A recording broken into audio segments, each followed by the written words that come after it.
Victor Wembanyama isn't just making waves in the NBA, he's creating tsunamis.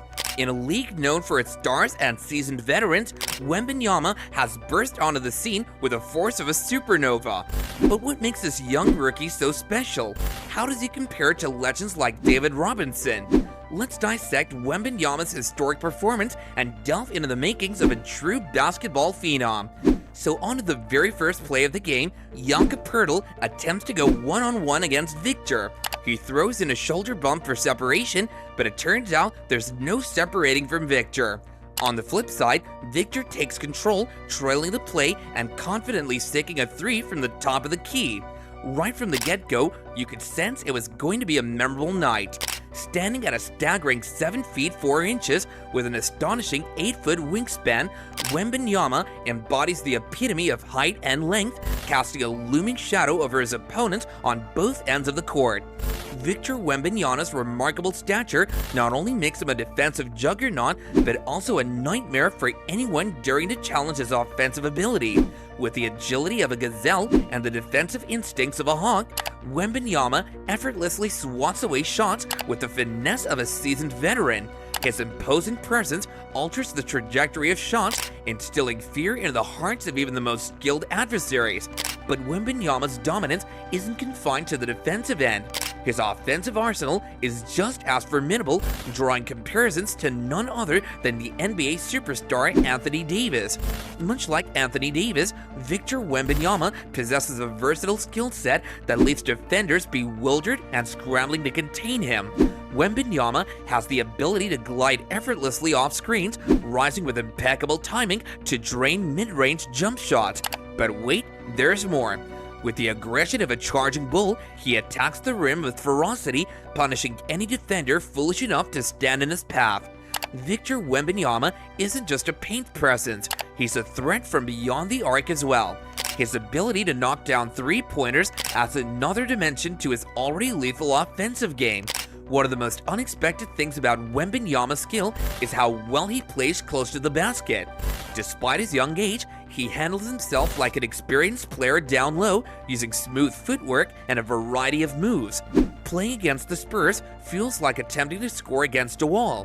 When Barrett receives the ball under the basket, Wemby's towering presence allows him to effortlessly swat away Barrett's layup, seemingly timing his jump with precision even without much effort, while leaving his feet for a rebound he fails to secure, often resulting in an easy putback opportunity for Poeltl, who releases the ball for a shot before Victor even lands, only to have it swiftly erased from the glass. Scotty's gonna take his man one-on-one, but Wemby's just chilling under the basket, ready to pounce.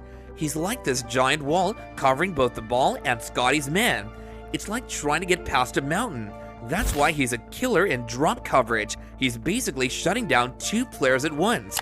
You know, watching Victor on the court is like witnessing a master at work, especially when he's parked down by the basket, shutting down any hopes at scoring for the opposing team.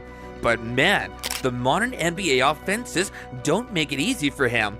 They keep pushing him into these tricky situations where he has to switch or play more aggressively, and that's where his length really shines. I mean, it's like a light bulb moment every time he stretches out those long arms to disrupt a play. You can practically see the frustration on the faces of opponents when they try to zip past him, only to find themselves hitting a brick wall.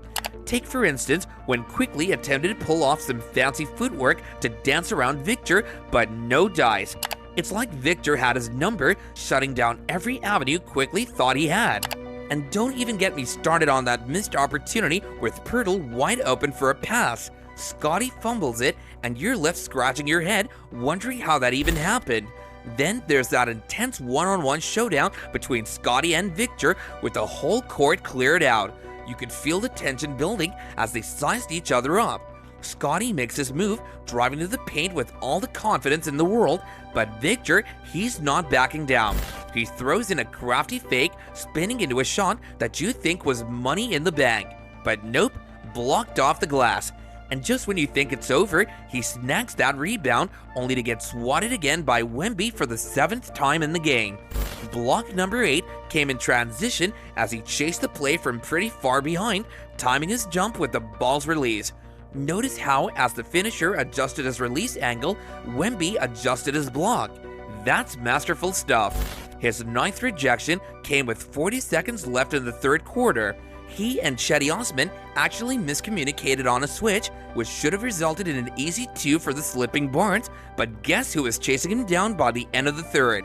Despite the game being pretty much done for the Spurs, who led by 28, Wemby had 9 blocks in just 23 minutes of play.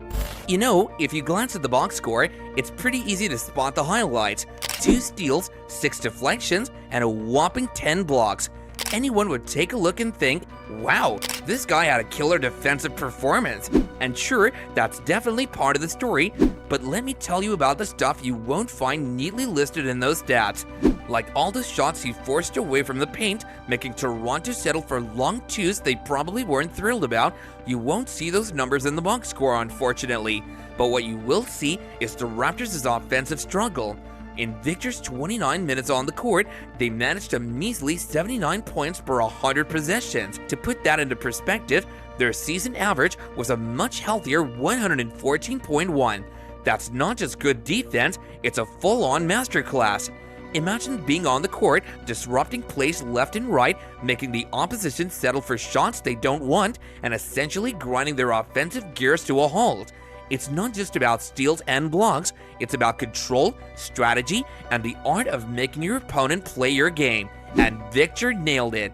That's what I call defensive dominance.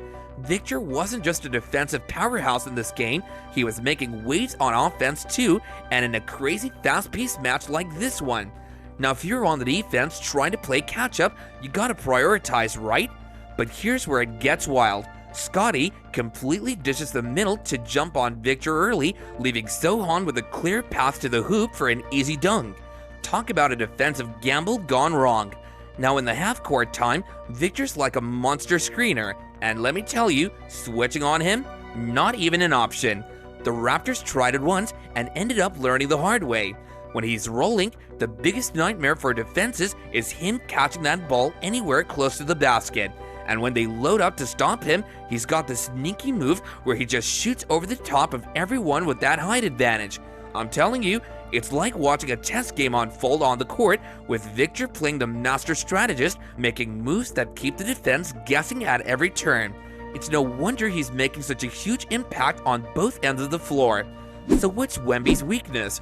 What sets him apart isn't his towering height or his insane wingspan, although those are definitely part of the package. It's the fact that this kid seems to have it all, and then some. Sure, you might look at him and think, well, he's a bit on the lanky side, and yeah, fair point, but mark my words, that's just a temporary thing. Give him a few years and a good strength and conditioning program, and he'll be bulking up faster than you can say slam dunk. But here's the thing that really gets people talking. There's no glaring weakness in his game. Seriously, you name it, and Wembanyama's got it covered. Shooting? Check. Defense? Double check. Ball handling? Triple check. It's like someone took all the best parts of every great player and rolled them into one unstoppable force on the court. And yeah, sure, he's got room to grow, but who doesn't, right? But that's the exciting part.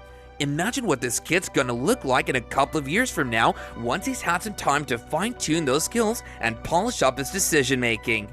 Pretty scary, right? So yeah, call me biased, but I'm telling you, Wembanyama isn't just the best prospect we've had in years, he's the kind of player who could change the game entirely, and personally, I can't wait to see it happen. Victor Wembanyama's dominance in the NBA is unprecedented. Standing tall at 7 feet 4 inches with an 8-foot wingspan, his defensive prowess rivals legends like David Robinson. Offensively, he's agile, versatile, and a threat from all areas of the court. With no glaring weaknesses, he's poised to revolutionize the game going forward. So do you think Victor Wembanyama would go on to be one of the legends of the game? Be sure to share your thoughts in the comments section below, and don't forget to like, share, and subscribe. See you guys in the next one, signing out.